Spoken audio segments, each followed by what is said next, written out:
Olá, tudo bem? Eu sou o Creteu e esse é mais um Laboratório GNU ao vivo aqui, o Lab GNU número 11, hashtag 11, né? Nesse Lab GNU eu vou ter que falar de um assunto um pouco desagradável que nos obrigou a mudar um pouco o jeitão, né? A ideia do Laboratório GNU aqui é a gente fazer algum experimento, resolver algum problema, não eu resolver o problema, mas todo mundo que estiver aqui participando resolver junto o problema de alguém que esteja presente, enfim, ou que tenha tido uma ideia, né? A gente teve que fazer a sala agora de modo fechado, porque a gente teve o inconveniente aí de algumas pessoas entrarem na sala com objetivos diferentes dos objetivos que a gente procura estabelecer aqui no curso de GNU Linux e também aqui no laboratório, né? Mas dado esse ocorrido, eu criei um grupo no Telegram também, exclusivamente para aqueles que desejarem participar aqui dos laboratórios e das aulas tira dúvidas.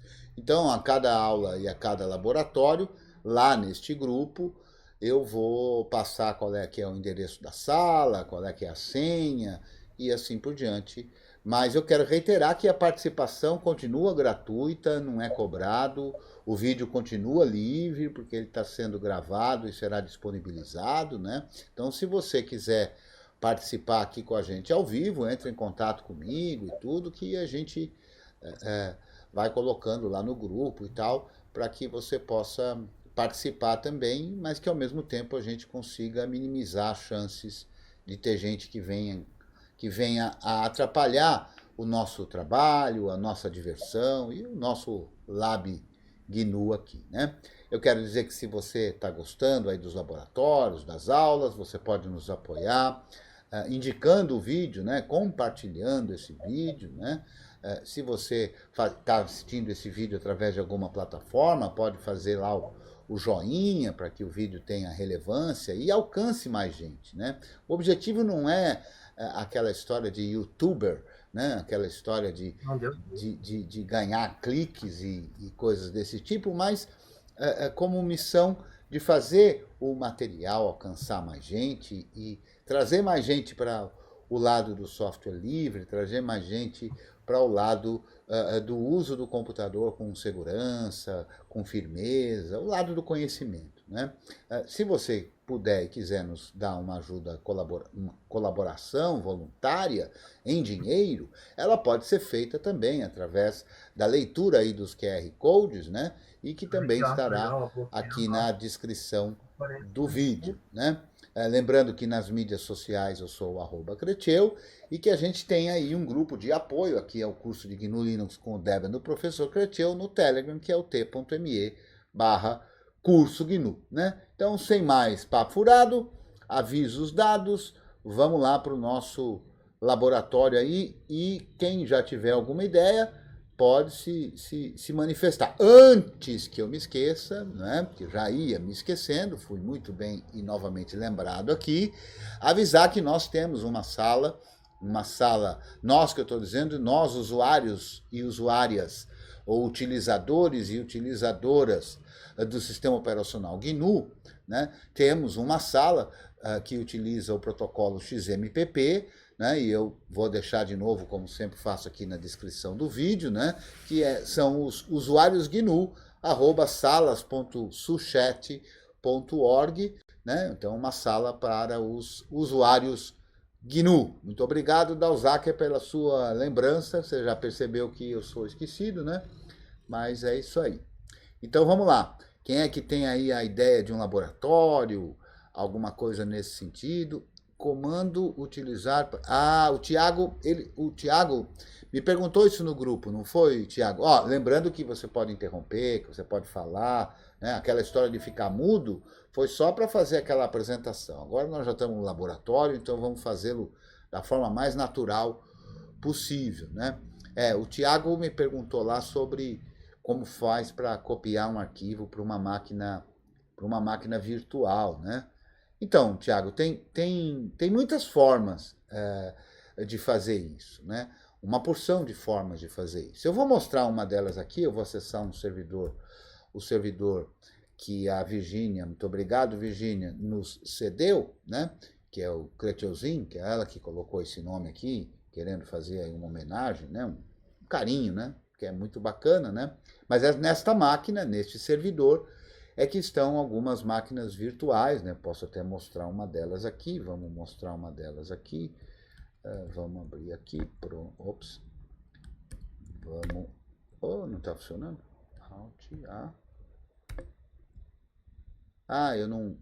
Eu não rolei o Teammate, né? Mas também eu sou meio, vamos lá, Teammate, deixa eu fazer aqui hoje aqui nem precisa desse cuidado, deixa eu fazer aqui o Teammate, e eu vou colocar também aqui ops, já fiz errado, deixa eu sair daqui, vamos lá, aqui,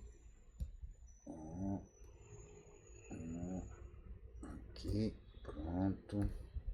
Então eu vou colocar inclusive aqui no chat, se você quiser acompanhar pela web o terminal, também dá para acompanhar aí, né?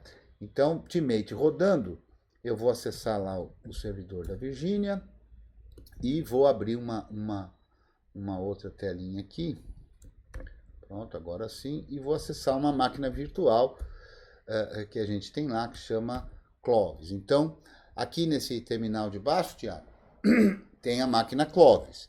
E aqui em cima está a máquina hospedeira, né? Então, a virtualização está rodando ali. Inclusive, se a gente rodar aqui com o Virch, Virch, e eu vou fazer aqui list -- all, a gente vai ver as máquinas que estão rodando lá, né? Aí a gente tem algumas máquinas virtuais, rodando tem uma que chama Puppet, tem uma que chama Kali e tem uma que chama Clovis 2, que é justamente essa máquina virtual aqui, no qual a gente está acessando via SSH, né? O que a gente pode fazer então? Então, uma das formas de ter acesso e enviar conteúdo é tratar, e é isso que eu acho que é importante, Tiago. Eu vejo às vezes a galera que usa VirtualBox, VMware, especialmente a galera oriunda lá da janelagem, né, que fica com alguma dificuldade de entender a virtualização. Fica parecendo, né, como se a máquina virtual fosse um programa para o computador hospedeiro. E não é, é uma máquina mesmo, né? E por ser uma máquina, ela tem todos os recursos que o sistema operacional que você instalar nesta máquina tem. Portanto, todos os serviços de rede que a gente pode colocar em máquinas reais, a gente também pode colocar em máquinas virtuais. Então, olha só, eu vou rodar aqui na máquina virtual o comando ss-ntpl, que faz o que esse comando? O ss é um comando que faz parte do pacote hyperroute e que mostra conexões, né? E esses parâmetros ntpl indicam N para a gente ver as portas por número, T para a gente ver os serviços ou as conexões, melhor dizendo, de rede que usam o protocolo TCP, P para a gente ver o número do processo que é responsável pela abertura desta porta, e L para a gente ver as portas que estão no estado chamado estado de escuta, ou listen, né? Então a gente vê aqui que o único serviço que está rodando é um serviço que foi iniciado pelo systemd, mas não apareceu aqui, mas é a porta 22. Então a gente tem aqui nesta máquina virtual um servidor SSH. Aqui na máquina real, eu posso então, a partir daí, ter acesso à máquina virtual como se fosse quaisquer duas máquinas, né? A partir do momento que a gente tem a abstração da máquina virtual rodando, ela é uma máquina. Então a gente pode tratar isso como a gente trataria também uma máquina real, sem nenhuma diferença, né?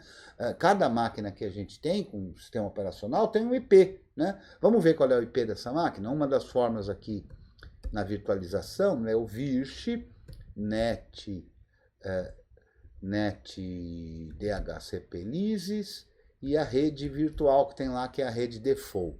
Vamos aumentar aqui para ficar melhor de ver, né? E aí a gente tem as várias máquinas. Ó. Tem uma máquina com IP 192, 168, 122, 20, que é a Puppet, 75, que é a Clovis 2, e 234, que é a máquina Kali. Portanto, o IP da minha máquina virtual é 192.168.122.75. Então, esse é o IP da máquina virtual. Então, olha só, o que eu vou fazer aqui? Eu vou aqui nesse diretório, dar uma olhada se tem um arquivo aqui. Ó. Tem um arquivo chamado speedtest-cli, né? 21, deb, que é nada mais nada menos do que um pacote deb que eu baixei aqui, que está nos repositórios do Debian, mas que eu baixei aqui, e que a gente vai ver aqui também que ele não está na máquina virtual. Então, esse arquivo não está aqui. E o que eu vou fazer? Eu vou copiar esse arquivo da máquina real para a máquina virtual. Mas o fato de ser real e virtual, repito, é indiferente. E como é que eu faço isso? Com o comando, o programa SCP, criando esse comando aqui. Ó. O SCP funciona sempre assim, ó. SCP, origem e destino. Sempre esse é o formato. O SCP vem de Security Copy, então uma cópia segura. E o formato é muito parecido com o comando CP, né, com o programa CP, de cópia de arquivos. E esse formato é origem e destino. Eu posso ter várias origens, o último será um destino. Nesse exemplo, vai ter só uma origem, que é o arquivo de origem, e o destino. Como o destino não é local, o destino é remoto, então eu tenho que colocar, aliás, eu vou mandar pelo usuário Creteu, eu vou até o usuário Creteu aqui na máquina virtual, para dar um ls aqui, para você ver quais são os arquivos que tem aí.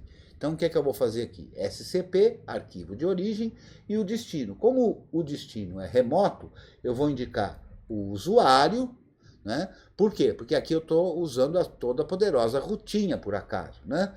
E lá eu quero usar o usuário Creteu. Então, eu tenho que indicar o nome do usuário. Se o usuário da máquina origem for o mesmo nome do usuário da máquina destino, a gente nem precisa indicar aqui na linha de comando o nome do usuário. Eu digo o usuário e depois eu vou dizer o nome ou IP da máquina. Então, 192.168.122.75, que é o IP da nossa máquina destino, que é a máquina virtual Clovis 2.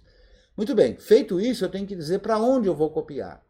E esse para onde a gente faz com 2 pontos. O 2 pontos vai indicar o diretório de destino desse arquivo que a gente quer enviar, para onde a gente quer enviar esse arquivo. Apenas 2 pontos vai tomar como padrão que o diretório para onde vai ser enviado isso é o diretório home daquele usuário, né? Então, quando eu der o enter aqui, ó, a conexão se estabelece, a conexão SSH se estabelece, né? E aí eu preciso dar a senha do usuário. Então eu vou dar a senha do usuário. Que usuário? Do usuário Creteu. Dei a senha do usuário Creteu, pronto, o arquivo foi copiado. Então se a gente olhar agora aqui na máquina virtual com ls, a gente vê que o arquivo está lá, ó, foi copiado aqui. Então eu consegui transferir o arquivo da máquina real para a máquina virtual. Agora eu vou fazer o contrário, mas eu vou fazer a partir da máquina real também. Então, para recapitular, SCP, origem e destino. Agora, eu vou fazer a mesma coisa, só que agora eu vou fazer o contrário do que eu fiz. A mesma coisa no sentido de usar a máquina real para isso. Eu vou copiar um arquivo cuja origem é remota e o destino que é o destino da máquina em que eu estou, né? Então eu vou, por exemplo, copiar esse arquivo aula12.cola para cá. A gente pode ver que a gente não tem o arquivo aula12.cola. Então eu vou fazer a mesma coisa, ó. SCP, origem. Qual é a origem? A origem é o arquivo aula12.cola que está remoto. Então eu tenho que indicar a origem dessa forma. Creteu, o IP ou o nome, 192.168.122.75, o lugar onde ele está, então 2 pontos é o home do usuário e o nome do arquivo, aula12.cola. Muito bem. E o destino para onde eu quero que esse arquivo vá. Como eu quero que ele vá para o diretório em que eu estou, basta eu usar um ponto. Ponto é uma forma de dizer aqui. Quer dizer, aonde eu estou. Então, desta forma, vamos lá, SCP, origem e destino, me pede a senha, eu vou colocar a senha, coloquei a senha, pronto. Agora a gente pode ver que o arquivo aula 12 cola foi copiado aqui. Então essas são as duas formas elementares de fazer isso, né? Então você parte de uma origem para um destino. SCP, origem e destino. Simples assim. Quando a origem é local, basta eu indicar o caminho do arquivo. Se eu já estou no diretório, isso vale para qualquer coisa, né? Se eu quisesse copiar o source list dessa máquina, eu faria SCP, qual é a origem? /etc, apt, sources.list. Qual é o destino? Creteu, já que ele é remoto, 192, 168, 12275, dois pontos. Agora eu quero que vá para um outro diretório. Por exemplo, eu quero que vá para o diretório tio barra documentes, tio barra documents. Então veja, de novo, origem, SCP origem e destino. Tá lá, coloco a senha. Se a gente olhar aqui com um ls no diretório documents, a gente vai ver que o arquivo sources.list está ali. Então a forma genérica é essa: SCP, origem e destino. Quando a gente tem um serviço SSH que não funciona na porta padrão, que é a porta 22, a gente precisa indicar a porta. E para indicar a porta, a gente usa "-p" maiúsculo. E aqui a gente põe o número da porta. Então, digamos que a porta fosse a porta 3700, então eu colocaria SCP "-p" maiúsculo 3700. Quando a porta é a porta padrão, eu posso omitir e não preciso colocar. Da mesma forma, eu vou me tornar aqui usuário Creteu aqui nesta máquina. Então aqui eu estou na máquina real e tem aqui um arquivo Creteu2, um rocku.txt, ó. Eu vou copiar esse arquivo para lá, ó. SCP, a origem rocku, e agora eu não vou nem passar o usuário, ó. 192, 168, 122, 75, dois pontos, pronto. Eu não passei o usuário. Por quê? Porque aqui eu estou com o usuário Creteu, conforme a gente pode ver aqui. Como o nome do usuário do servidor local é o mesmo do nome do usuário do servidor remoto, eu não preciso passar essa informação. E repare que aqui nem pediu senha, né? Por quê? Porque eu já enviei uma chave criptográfica para lá, então nem foi necessário passar a senha. Inclusive, se você quiser aprender como faz isso, tem um vídeo aqui de copiando a chave SSH. Beleza, Tiago? Ficou claro aí para você esta forma de fazer a cópia? Vamos lá, o Tiago está mudo. Sim, ele responde aqui no chat. Maravilha. Então essa é a forma mais simples, a meu ver, de fazer a cópia. Agora existem diversas outras, né? Qualquer serviço que use compartilhamento de arquivo, então, poderia ter um servidor FTP aqui? Poderia. Você poderia copiar via protocolo FTP. Poderia ter um compartilhamento usando NFS, que é um protocolo de compartilhamento de arquivos? Poderia. Poderia ter o compartilhamento de arquivos usando o sistema, o protocolo CIFS, que é muito utilizado em máquinas Microsoft e que é implementado no GNU Linux por um serviço chamado Samba. Pode também, né? Então, da mesma forma que todas as formas que existem de copiar arquivos entre duas quaisquer máquinas, existirá entre copiar arquivos entre uma máquina real e uma máquina virtual. Mas existem outras formas, dependendo da virtualização, né? Então, no KVM, eu vou passar aqui para o full screen para mostrar a administração KVM, né? Então, vou abrir aqui a janelinha do Virt Manager. Está aqui a janelinha do Virt Manager e eu vou me conectar a essa mesma virtualização que a gente está acessando. Então, você vê aqui que tem a máquina Clovis 2 do mesmo jeito, que ela está ligada e tudo mais. E tem aqui uma máquina Clovis que está desligada. Eu vou olhar essa máquina Clovis aqui que está desligada para mostrar esse tipo de recurso. O que eu posso fazer? Eu posso, aqui, por exemplo, né, vou clicar aqui na administração dela, dos recursos dela, eu posso adicionar um novo hardware. Então, eu estou adicionando nesta máquina virtual um novo hardware. E esse hardware, ele pode ser um disco virtual. Então, eu consigo colocar um disco virtual nesta máquina virtual, que na verdade corresponde, por exemplo, a uma partição, né? Eu posso fazer que o disco virtual seja, na verdade, uma partição do disco real. Eu em vez de mostrar nessa aqui, eu vou mostrar numa outra máquina que está aqui, é uma máquina virtual que está na minha máquina real.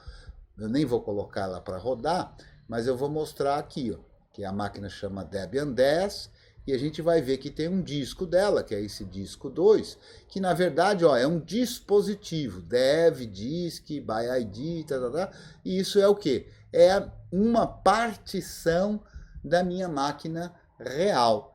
Então, esta máquina virtual Debian 10 tem um disco virtual que, na verdade, é uma partição da máquina real, né? Então, existe também essa possibilidade. Mas existem outras ainda, né? Quais são?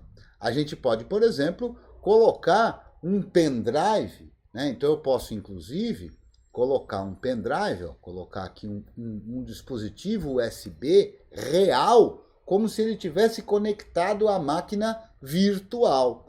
Eu não tenho nenhum pendrive aqui nesse momento. Deixa eu ver se dá para colocar um pendrive aqui. Deixa eu pegar o pendrive aqui só para mostrar aqui para vocês. Vamos lá, vamos botar o pendrive aqui. Vê que as coisas aqui são tudo na hora, né?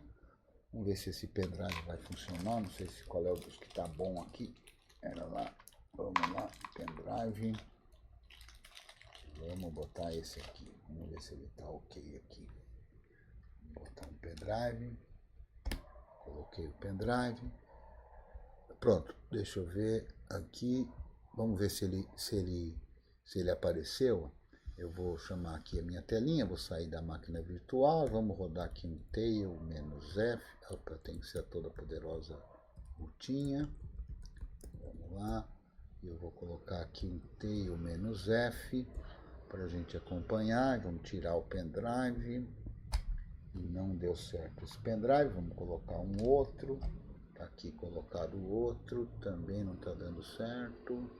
Acho que essa porta aqui não está lá, essas coisas. Vamos fazer a última tentativa aqui de pendrive.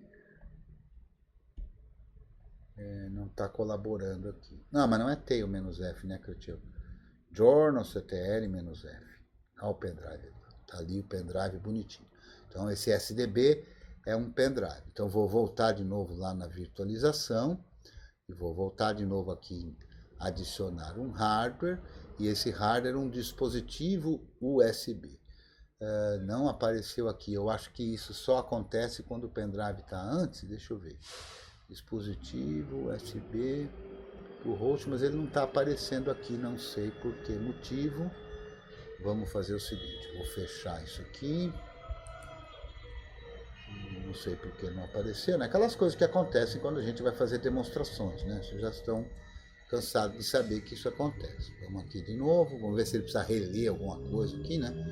Adicionar hardware, dispositivo USB. Pronto, agora apareceu, ele releu a história. E a gente vê aqui, ó, um ScanDisk. Então, o que eu estou fazendo?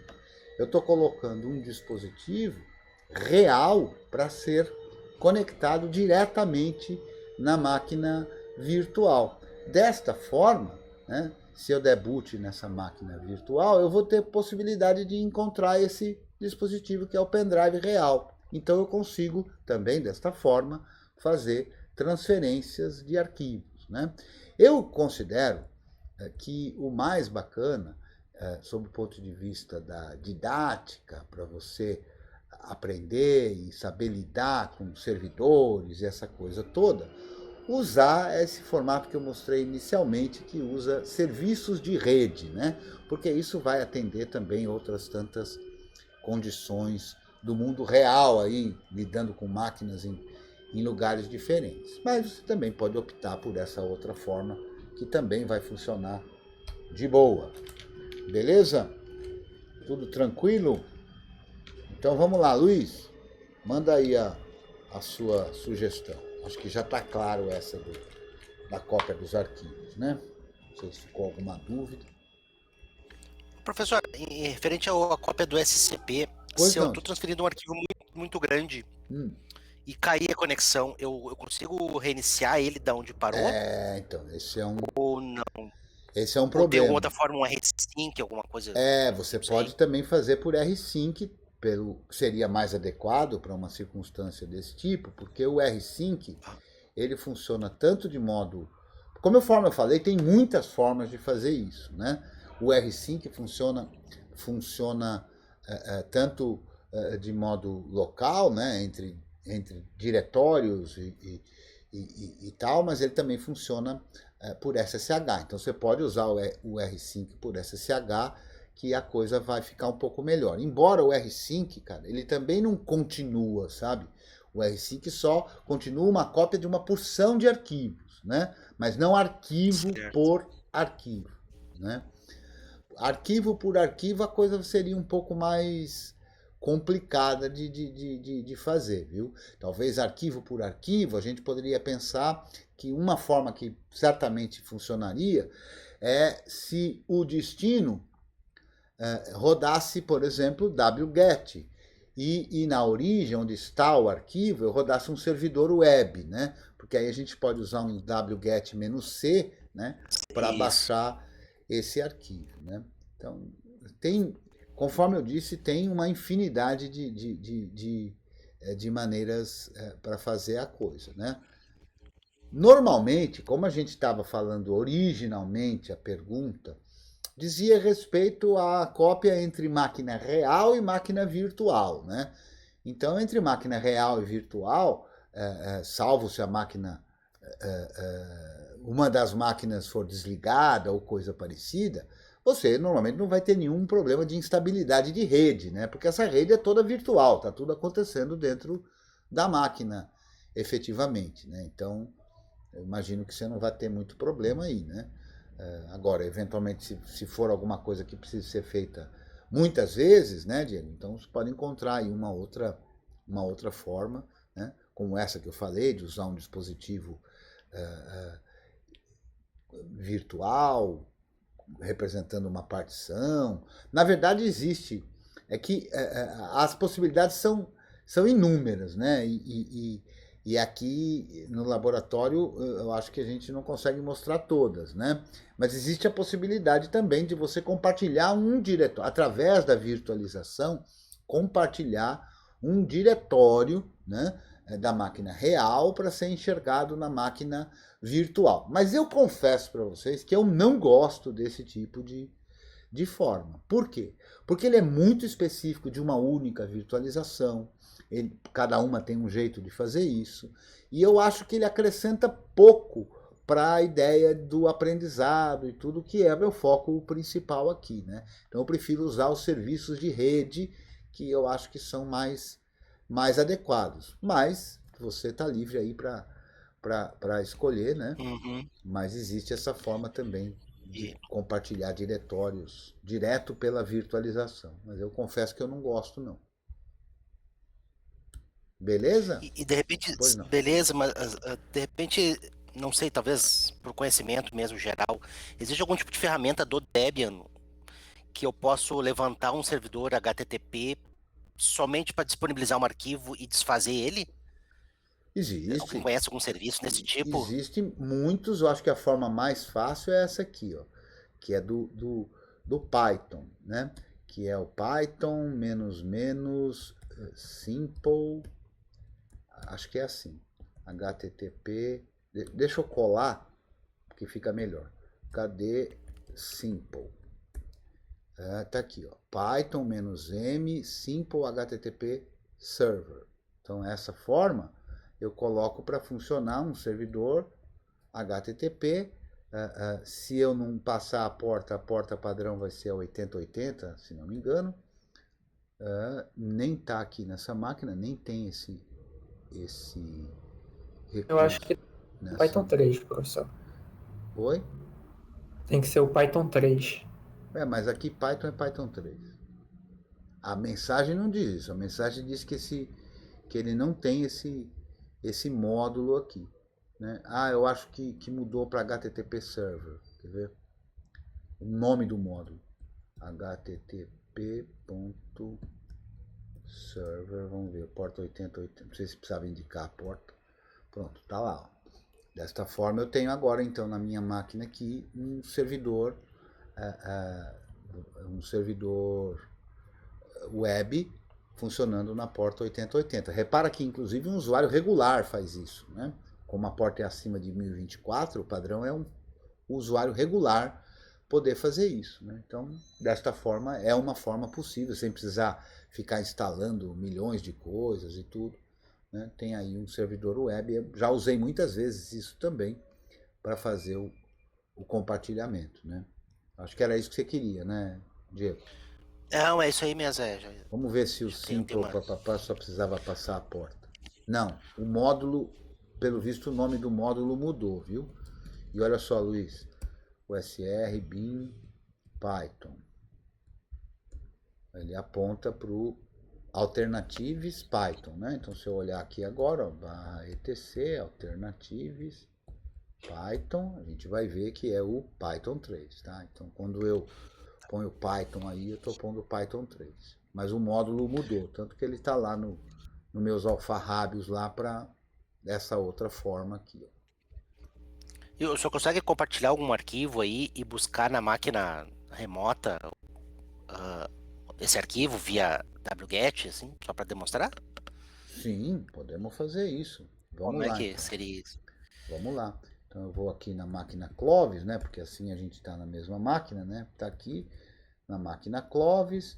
Então vamos lá. Python -m http.server e a porta 8080, né? Ops. Python. Aqui a máquina está diferente, não é que não tenha Python, né? Mas aqui eu acho que precisa dizer o Python 3 mesmo, porque não tem aquela malandragem lá. Então tá aqui, Python 3 e onde é que, deixa eu mostrar antes uma coisa. O que vai ser visto? O que vai ser visto é o que tiver aqui, nesse diretório em que a gente está, tá? Então eu posso até mostrar isso de um outro jeito. Deixa eu ver se tem links aqui. Não tem. Vamos instalar aqui. Então vamos lá. Vamos rodar nesse diretório aqui, né? O comando que cria o servidor web, e esse servidor web vai fornecer os arquivos que estão no diretório onde eu estiver, onde eu tiver rodado o comando. Então, está rodando ali. Ali na máquina real, eu vou instalar um pacote que é um cliente, um cliente de web, né? Só que em modo texto, como por exemplo o Links 2. Né? Vamos instalar o Links 2 aqui. Instalando o Links 2. Perdão, Links 2 é um cliente de web em modo texto, né? Muito bem. Vamos lá. Instalou. Então agora se eu rodar aqui, ó, links, que também tem um que chama links. Links 2 e passar aqui, ó, 192.168.122.75 na porta 8080. Vamos até diminuir um pouquinho aqui essa janela e vamos rodar aqui. Ok, a gente vê todos os arquivos que estão lá na máquina, inclusive aquelas colas de aula lá que a gente conseguiu, né? Então essa é a ideia. Então, por exemplo, quiser baixar esse arquivo aqui, ó, dei um enter aqui, o que você quer fazer? Eu quero baixar o arquivo. Então, salvo o arquivo. Onde você quer salvar? Aí mesmo, dou enter e ele vai baixar o arquivo daqui. Inclusive a gente vê aqui, ó, na linha onde a gente colocou que o arquivo está sendo baixado, ó. E quem é que está baixando, inclusive, qual é o IP de quem está baixando. Tudo bem? E está baixado. Show de bola. Se eu sair agora do Links e olhar aqui, a gente vê que o arquivo foi baixado aí, ó. Beleza? Não, tranquilo. Tem um outro colega ali, lembrou do Netcat. também que faz Também. essa. Tem um zilhão É. vamos tirar o links aqui. Um zilhão de formas de fazer as mesmas coisas, né? O bacana dos Unix-like, é justamente essa, né? Que a gente tem 1000 formas de fazer a mesma coisa e é bom a gente ter esse repertório, né? A gente percebe e a gente tenta lutar para construir isso, né? Para dar essas possibilidades todas, né? É que quanto mais formas diferentes você tem, você conhece de fazer uma coisa, você vai conseguir escolher aquela que é mais adequada para uma determinada circunstância específica, né? Mas é isso aí. Fala CD, boa noite. Ou bom dia. Caiu da cama aí, né? Então vamos lá. Tá bom? Beleza. Tá bom Tá vendo a tua dúvida, Tiago? Gerou aí um monte de experimentos, né? Fala aí, Luiz, qual é a tua? Tô curioso aí, cara. Então, a minha ideia seria colocar uma VM em modo bridge pelo KVM. Ah, bom. Então vamos lá. Essa é um pouco mais complexa, não vou dar conta de fazer aqui, mas você me dá uma oportunidade de falar sobre isso, porque essa é uma dúvida assim extremamente recorrente. Aparece o tempo todo nos grupos. E ela traz uma carga, cara, de experiências anteriores, né? E ela é também um exemplo de problema XY. Então, vou deixar claro tudo que eu estou falando aqui, começando fazendo uma pergunta, né? Então, esse nunca é o seu problema, Luiz. O seu problema não é saber como fazer uma bridge. O seu problema é anterior, né? E o problema que você tem anterior a esse, você está imaginando que a forma de fazer isso é através de uma bridge, não é verdade? Na verdade, não. Não? Eu saberia como resolver isso fazendo um DNAT, eu conseguiria tranquilamente. Só que agora eu quero dar um passo a mais e colocar a A meu VM em ver, a modo bridge. menos. Por que a mais? É, A meu ver, a menos, né? Então, não, pra mim é uma experiência a mais, né? vamos falar do cenário. Qual é o cenário? O que você tem e o que você quer? Tá. O que eu tenho é uma máquina com um Linux Mint e aí eu quero subir uma VM do Windows Server e colocar ela na rede para brincar com outras máquinas e se conectar no AD dessa minha máquina virtual. Você quer que máquinas se conectem via o Active Directory? Por exemplo, um outro notebook que tem aqui, eu quero usar ele para conectar no AD, que esse AD é virtualizado. Entendi. Então veja só. Então você tem um serviço que vai estar rodando numa máquina virtual, que você quer fornecer isso para suas máquinas da sua rede local. Eu não consigo imaginar que bridge é a melhor forma de fazer isso, né? Onde é que eu acho que entra bridge e você pode fazer isso no KVM e eu considero que a forma melhor de fazer isso é de um outro jeito que daqui a pouco eu vou falar, mas olha só, se você tem um notebook, né, nós não estamos falando de um cenário em que você tem um servidor, certo? E nesse servidor você tem um conjunto de máquinas virtuais e você quer que aquela rede na qual está esse servidor tenha acesso aos serviços das máquinas virtuais. Então, neste outro cenário que eu acabo de desenhar, a bridge me parece adequado, né? E uma das formas de fazer esta bridge no KVM é muito parecida com essa que eu mostrei do dispositivo USB, porque você consegue entregar para a máquina virtual uma placa de rede real, né? Então imagine que você tem nesse cenário de um servidor, ele tem lá 4 placas de rede, por exemplo. Então você entrega uma placa de rede real para uma máquina virtual. E com isso você faz aquela máquina virtual estar conectada como se ela estivesse de fato conectada na rede interna. Agora, para o cenário que você...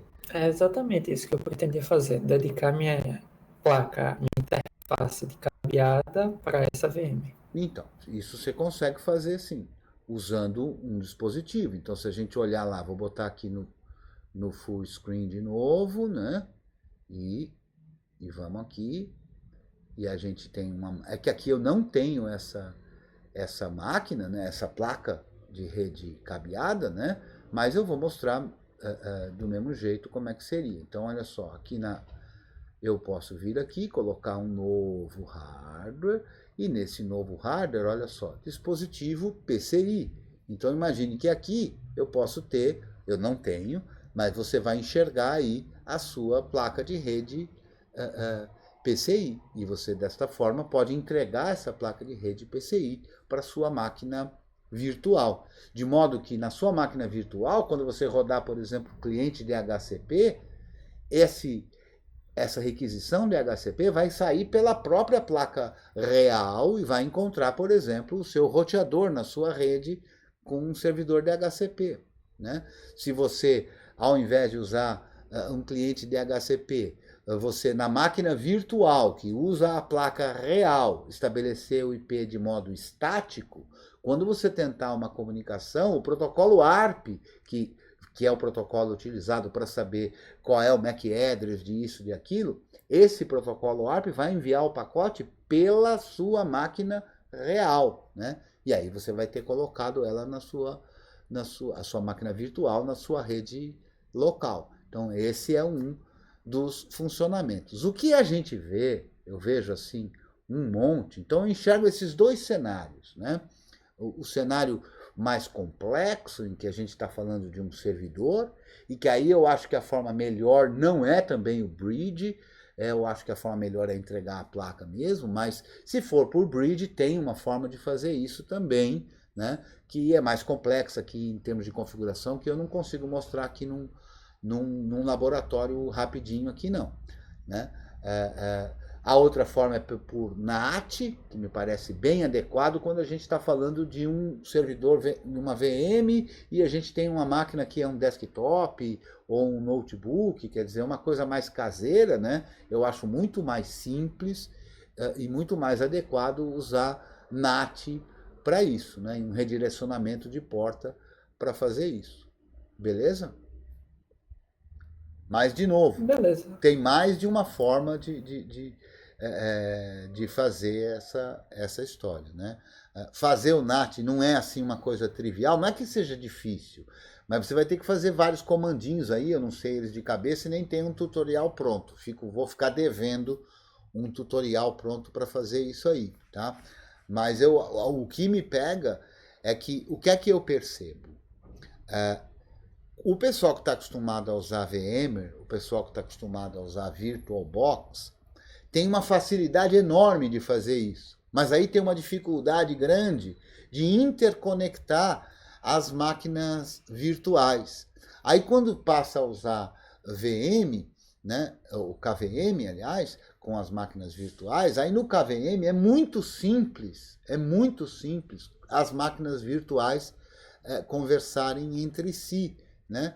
Mas aí a pessoa acaba tendo um pouquinho de dificuldade de fazer com que a rede local enxergue uma máquina virtual. Né? Quando eu dei a aula sobre virtualização, eu falei justamente sobre isso, sobre essa questão de, no KVM, a gente tem um switch virtual. Né? E esse switch virtual, ele se conecta à máquina real e se conecta a todas as máquinas virtuais daquela rede específica. Né? Então, eu imagino que a virtualização é muito mais simples no KVM, inclusive para simular condições e tudo mais, do que seria nessas outras virtualizações aí, especialmente aquelas usadas num desktop e tudo mais. Né? Mas eu vejo isso, todo mundo quer, eu quero fazer bridge, né? Quando na verdade, na maior parte dos casos, você só quer que um determinado serviço da máquina virtual seja acessível pela máquina real. Então não precisa que ela faça parte da rede local, entende? Mas é possível também. Né? Vale ressaltar também que se você estiver tentando fazer essa entrega da máquina real e mesmo o bridge usando uma placa de rede Wi-Fi não vai conseguir, tá? Os módulos das placas de rede Wi-Fi não dão conta de colocá-la em modo bridge, não. Então você não vai conseguir, pelo menos até a versão de kernel que eu estou usando e até onde eu tenho a informação. Então a gente não consegue, com placa de rede Wi-Fi, colocá-la em modo bridge. Então, o que acontecia comigo é que eu fui pesquisar alguns tutoriais para fazer, né? Tentar construir uma interface virtual bridge para conectar a minha interface cabeada, só que eu também não estava conseguindo.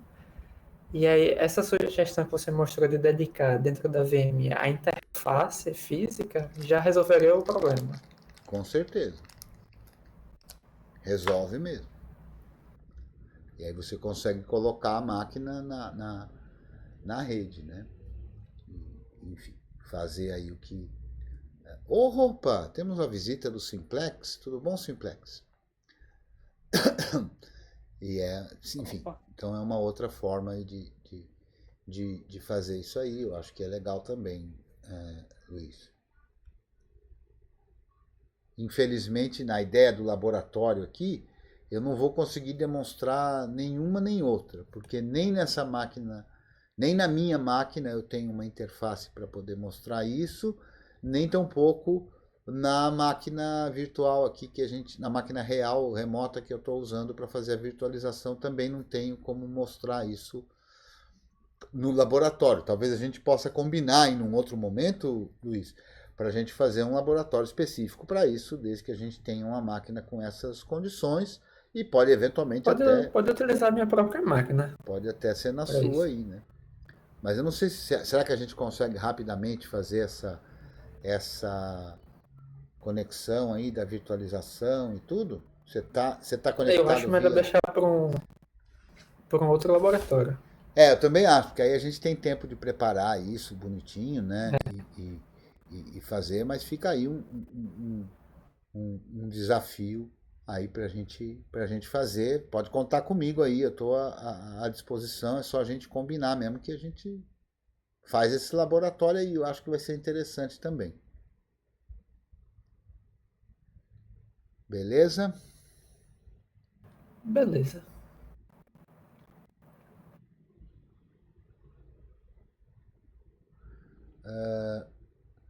O que tem aqui de ISO que está rolando aqui da turma do fundão? O que podemos fazer com arquivos ISO? Converter para .ram? Como extrair?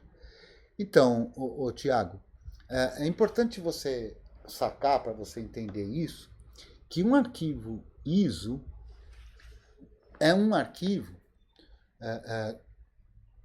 que tem um formato, né, como todos os outros aí. E esse formato ISO, na verdade, é um sistema de arquivos, né? Então eu vou mostrar aqui, ó. Você, não sei se acompanhou já a criação de disco virtual, que a gente já fez aqui, mas o importante é você ver que um arquivo ISO, eu tenho aqui o hack GNU ISOs, eu tenho um diretório aqui onde eu tenho imagens, né, ISO. Então aqui tem uma que eu fui fazer um teste outro dia, que é o FreeDOS, porque tinha uma pessoa no grupo lá que não estava conseguindo fazer a instalação e tal. E tem aqui um live CD do Debian, né, que é um arquivo ISO. Vou rodar aqui o file para mostrar isso. Ó.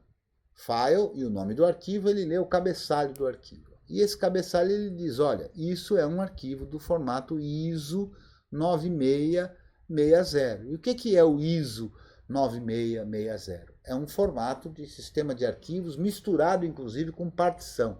Essas duas coisas já estão envolvidas ali, tanto o particionamento quanto a forma de gravar os arquivos. É um sistema de arquivos muito peculiar, porque é um sistema de arquivos de somente leitura, ou seja, a estrutura organizacional desse sistema de arquivos só serve para ser lida. Então, quando a gente cria o arquivo, a gente cria toda essa estrutura. A partir daí, ela só pode ser lida. Então, um sistema de arquivos ISO é um sistema de ISO 9660 é um sistema de arquivos somente leitura. E é muito fácil montar esse cara num GNU, né? Por quê? Porque é igual a qualquer outra montagem, ó. Então vamos lá, vamos montar. Opa, errei a senha, como sempre. Ah, porque eu usei sudo agora, né? Então, vamos lá, virei a poderosa, errei de novo. Uma hora eu acerto, né? Pronto, acertei aqui. Então tá ali o arquivo Debian Live. Então eu vou montar esse cara, ó. Montar na estrutura dos meus diretórios um sistema de arquivos, que por acaso está num arquivo. Então, mount o nome desse arquivo e o diretório que eu quero montar, por exemplo, /mnt. Está montado e, inclusive, aparece um alerta, né, um warning, um aviso, dizendo que, olha, esse cara está protegido contra escrita. Portanto, ele foi montado apenas leitura, né, justamente mostrando aquilo. Se eu olhar agora, então, dentro do diretório /mnt, eu vejo tudo que tem dentro desse arquivo ISO, como se eu tivesse colocado um CD na máquina ou um DVD na máquina. Então eu consigo ver tudo que está aí, ó. E eu posso copiar o que eu quiser, não preciso extrair tudo. Posso copiar só um desses arquivos ou um conjunto deles que estão ali. Essa é a ideia de um arquivo ISO, né? Não é diferente de outros formatos. Num dos laboratórios aqui, acho que foi o último, né, Diego? A gente montou também, e também foi somente para leitura, um formato de sistema de arquivos também, ou de disco virtual, que foi o VMDK lá, né? Então também é possível. É isso aí.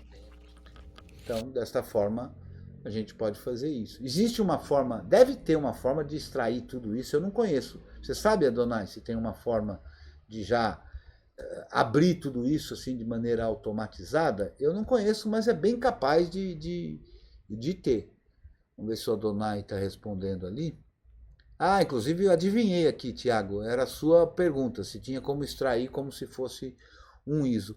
É capaz até das ferramentas gráficas, eu não uso, né? Eu não uso, então eu não sei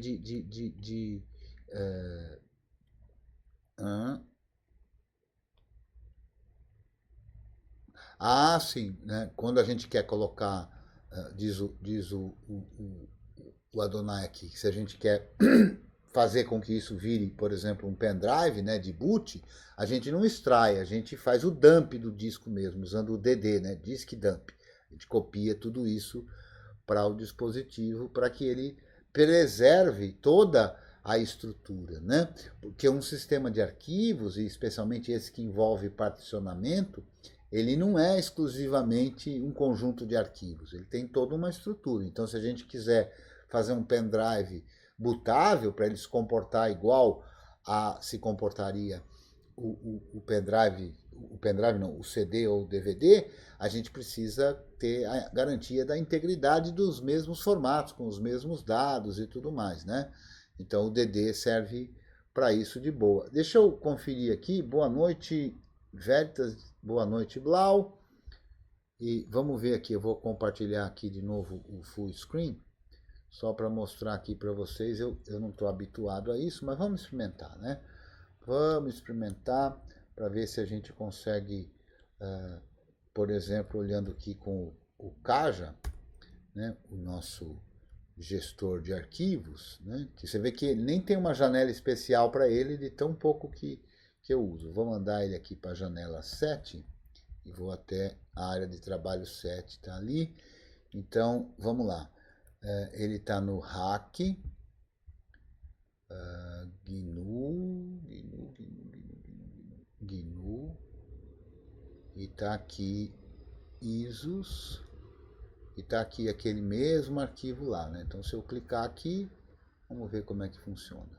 Olha lá, abriu ali também e tem o extrair. Então, quem é que está sendo chamado aqui é uma ferramenta que chama Engrampa, né? Que é o software gráfico para fazer compactação, descompactação, empacotamento, desempacotamento, que é do ambiente, é padrão no ambiente MAT, né?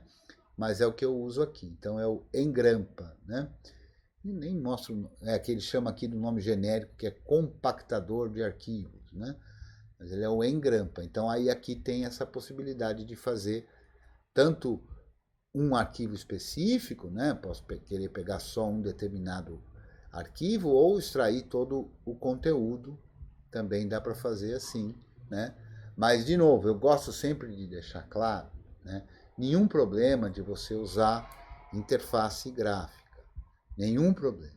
Mas veja, todo o objetivo aqui do nosso curso, o curso de GNU Linux com o Debian do professor Cretil, o objetivo é a construção do conhecimento, é o senso crítico para alguém que de fato vai administrar servidores, seja no cliente, seja no trabalho, seja sua própria máquina. E é por isso que eu dou tanta ênfase ao uso do terminal. Por quê? Porque a minha experiência como professor demonstra isso, né? Se você está amarrado ainda à interface gráfica, é na verdade porque você está amarrado ainda a paradigmas de Windows, janelagem. Quando a gente administra servidores, a maior parte do tempo a gente não tem uma interface gráfica.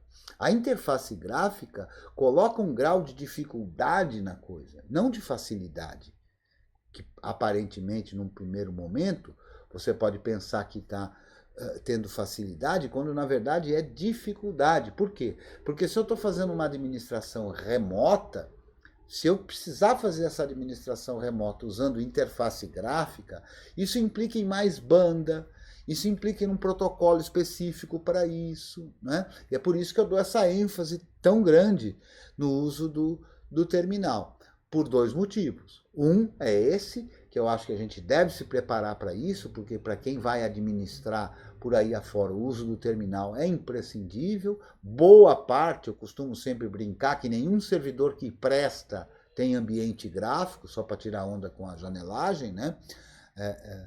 Mas normalmente não tem mesmo, né? Normalmente num servidor não tem ambiente gráfico, ou mesmo quando tem, você não tem nem conectividade externa, remota, com esse ambiente gráfico, justamente porque isso implica em oferecer um serviço para fora que pode promover vulnerabilidades extras, né? Então, a forma mais comum de administrar servidores é através do SSH, através da conexão remota por SSH, que é segura e tudo mais. E ela, via de regra, existe lá. Então, ter um outro serviço para oferecer uma coisa apenas porque eu ainda estou preso ao paradigma da interface gráfica, eu não acho nem um pouco adequado. Então, a gente procura aqui dar ênfase a fazer tudo usando a linha de comandos, né? Por exemplo, eu vou voltar de novo aqui para o full screen para mostrar uma outra coisa. Eu poderia ter usado o Kajá naquele exemplo de copiar arquivos, né? Eu poderia usar o Kajá, ó. Eu poderia pegar aqui, ou qualquer um dos gerenciadores de arquivos, deixa eu de novo fazer aqui de mandar ele para a área de trabalho 7, né? Mas eu posso chegar aqui e colocar arquivo, conectar ao servidor, ó. E aqui me conectar a um servidor remoto, ó. Vou me conectar a um servidor remoto aqui na porta 222, o nome do servidor acho que é Virge, e aqui via SSH, e eu vou me conectar aqui na pasta /home /Cretil, e o nome do usuário é Cretil, e aqui eu posso colocar a senha, vou colocar a senha, acho que não é essa senha, é essa senha, e vamos lá, vamos conectando, opa, ficou porta 22, não é porta 22, tem que fazer tudo de novo, nada agradável, vamos lá, a porta é 22. Ah, porque quando eu coloquei aqui para ver o serviço, ele pega a porta padrão, né? Então, vamos lá. De novo, /home /Creteu, nome do usuário Creteu. Acho que nem precisa da senha aqui não, porque ele vai via chave, mas vamos ver lá, conectar.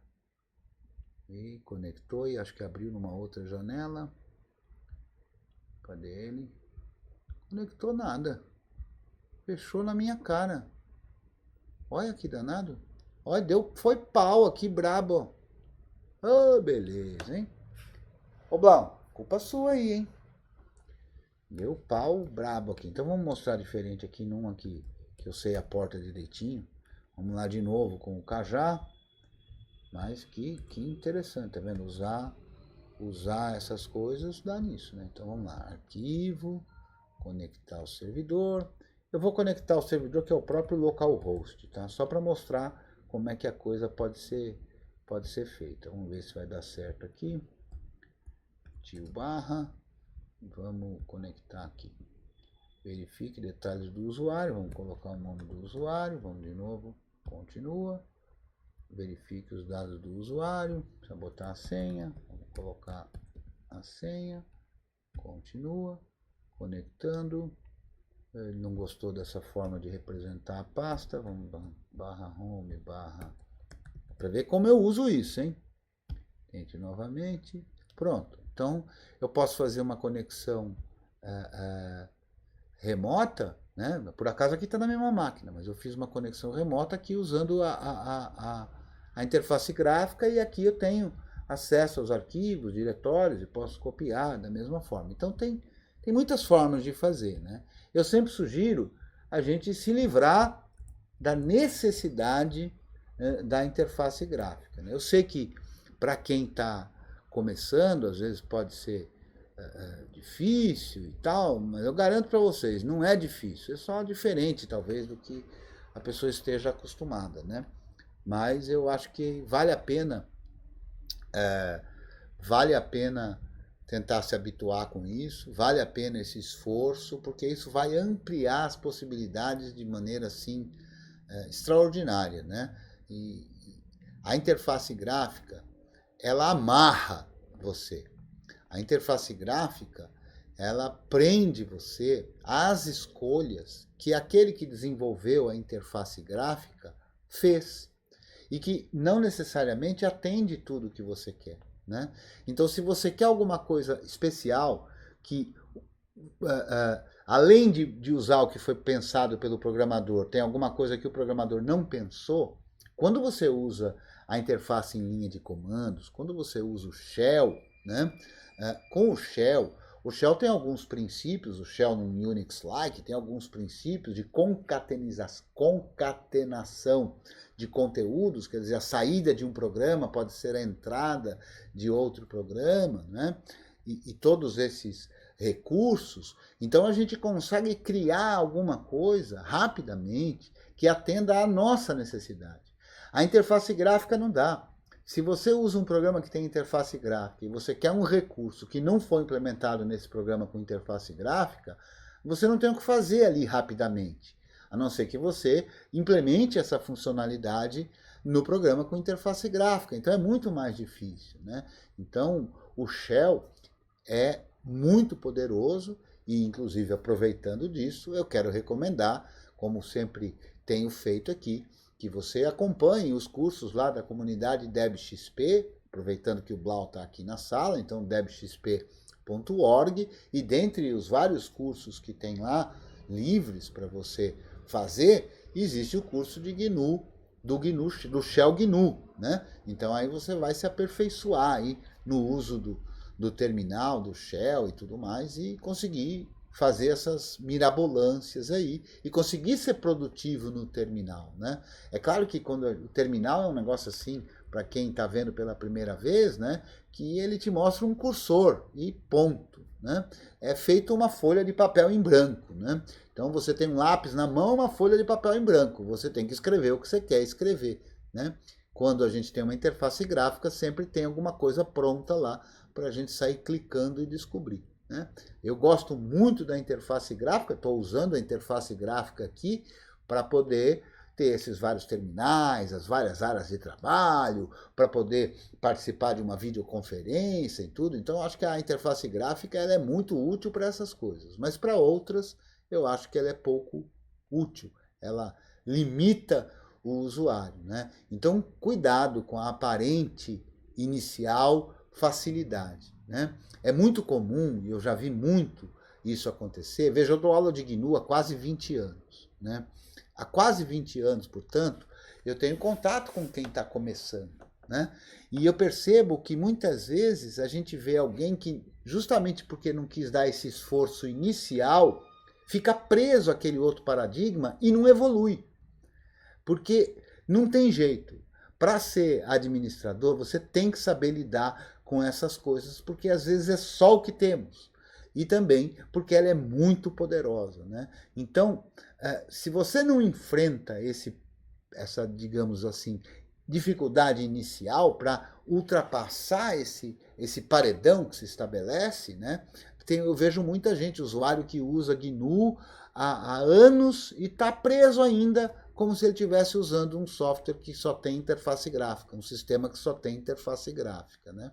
Então, quando você não tem mais medo da interface do shell, da interface do terminal, aí você tem de fato o poder da escolha, o poder de perceber quando que o terminal é mais adequado, quando que a interface gráfica é mais adequada. Agora, se você simplesmente escolhe a interface gráfica só porque você não aprendeu a usar o terminal, você está limitado, percebe?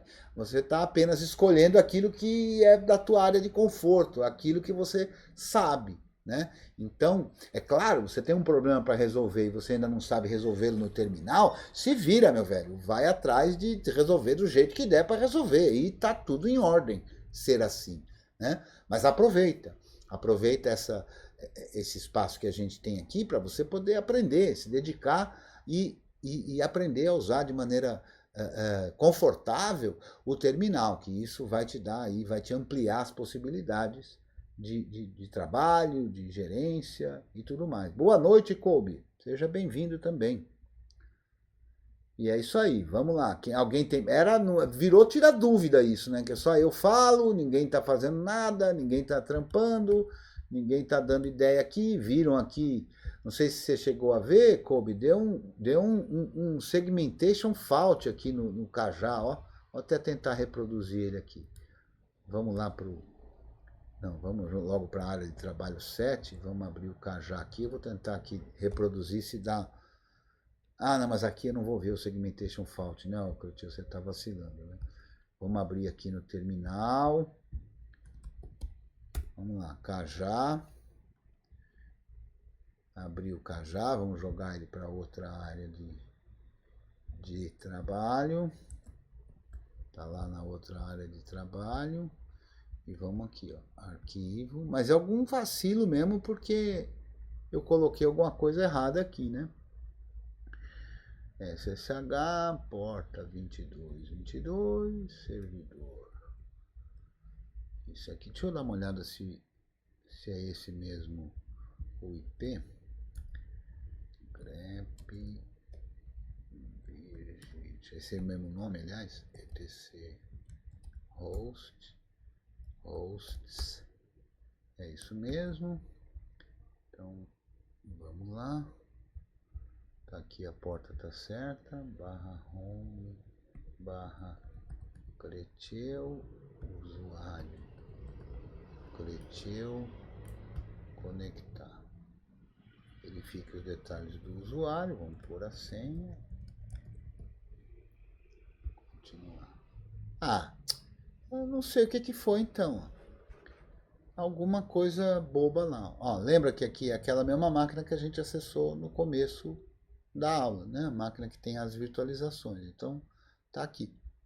Aqui, inclusive, estão as minhas VMs. Ó. Então, tudo isso daqui tá no servidor remoto. Ó.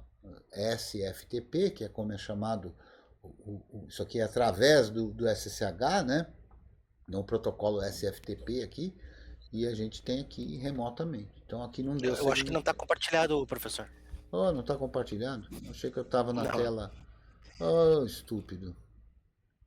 Então, vamos lá para o full screen. E tá aqui, ó. Valeu, obrigado.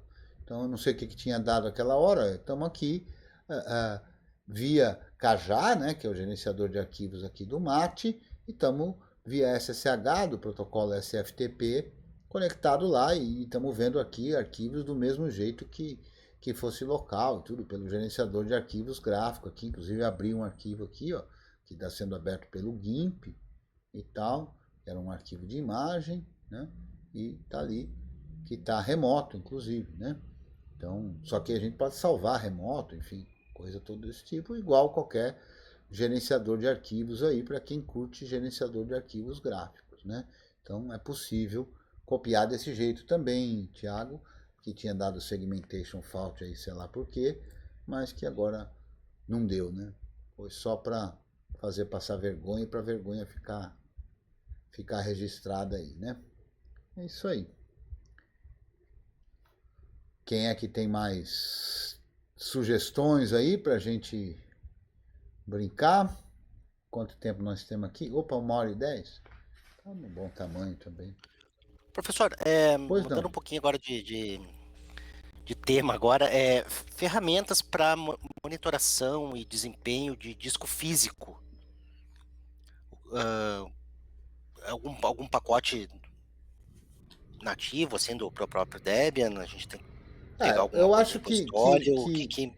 que o mais comum da gente usar aqui, né, é o Smart CTL que usa os recursos, né, o Smart Tools, que usa os recursos dessa tecnologia de discos, né? Então deixa eu aumentar aqui a janelinha. eu digo assim, para monitoração de I/O mesmo, né? A gente administra uma série de servidores que tem bastante escrita e leitura, né? Como servidores de Uhum. e-mail, e volta e meia os discos estão assim, ó, totalmente ocupados, né? Veja, E existem várias ferramentas de monitoração com interface web e tudo, que para um cenário desse que você está desenhando, né, me parece ser o mais adequado. A gente tem uma ferramenta aqui que é o I/O Top, né? Mas isso para você rodar numa máquina ali, para fazer não para monitorar, para fazer uma averiguação ali naquele momento, né? isso, um troubleshoot ali, No porque troubleshoot o tem meu aqui disco o tá I/O muito... Top, né? O I/O Top faz isso, ele consegue ver o que está sendo gravado, que processos que estão gravando. Então você vê aqui que tem o OBS gravando, porque a aula está sendo gravada e tudo mais, né?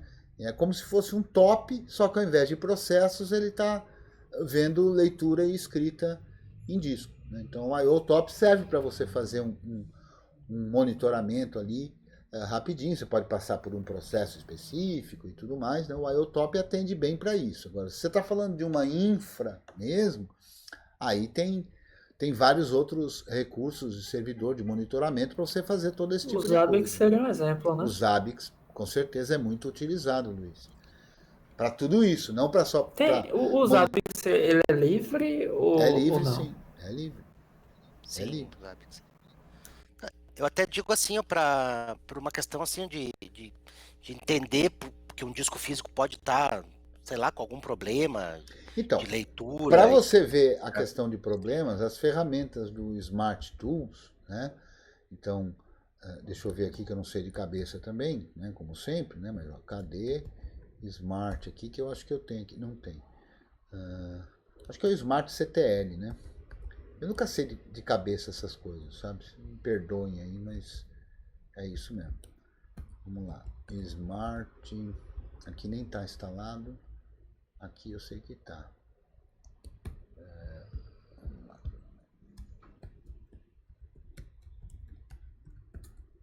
É o Smart. Acho que é Smart CTL. É Smart CTL.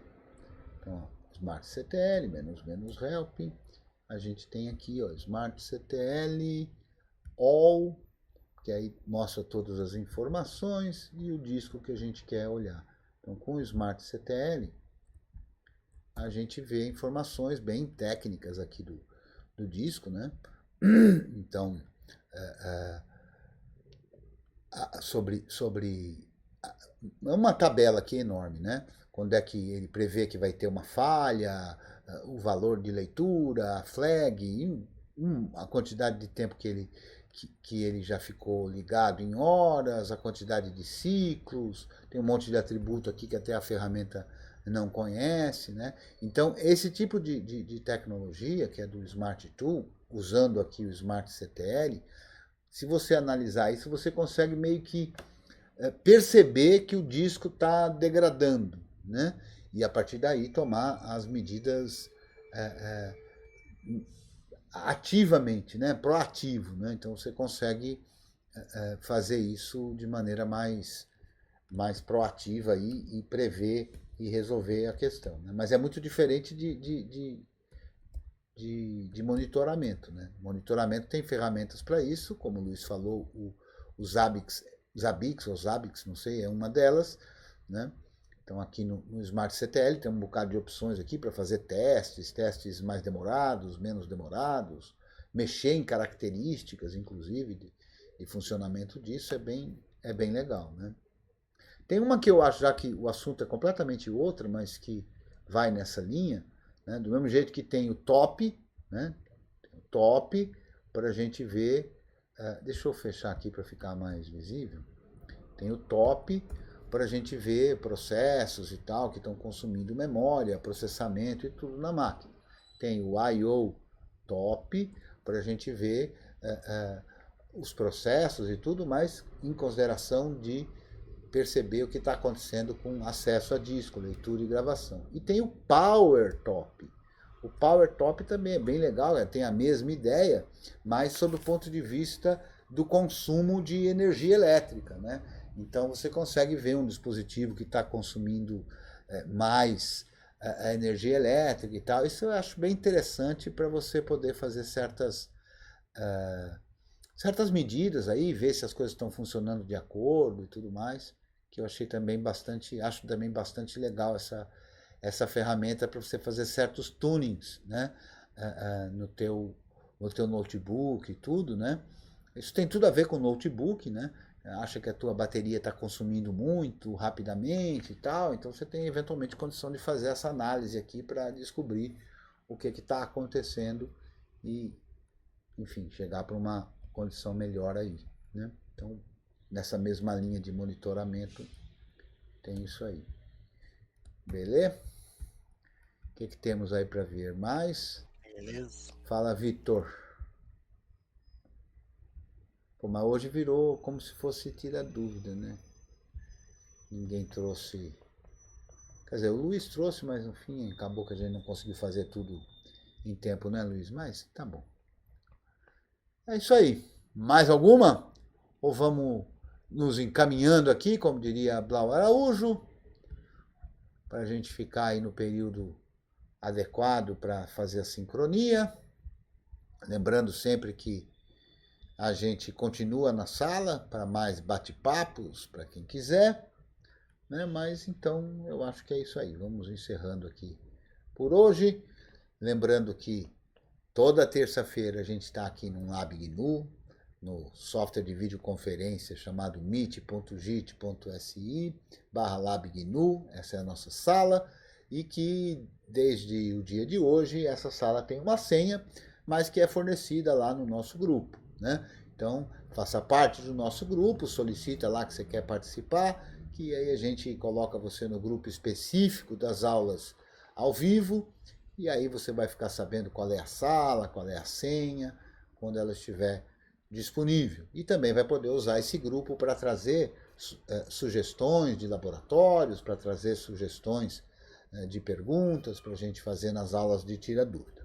Eu espero que você esteja curtindo, se divertindo aqui com as nossas aulas, laboratórios, e se você quiser fazer alguma colaboração, tem a financeira, tem aí os QR Codes e também na descrição desse vídeo. Sempre lembrando que você consegue entrar em contato comigo por @creteu e que a gente tem o nosso grupo, que é o t.me/curso GNU. E também vou lembrar, né, que no dia 31 de maio próximo, né, 31 de maio, o mês corrente, que é uma segunda-feira, às 8 horas, no horário oficial do Brasil, a gente vai ter uma live de segunda especial. especial, porque vamos receber lá, eu e o Blau e mais algumas outras pessoas, um convidado muito especial, que é o Richard Stallman, criador do movimento do software livre.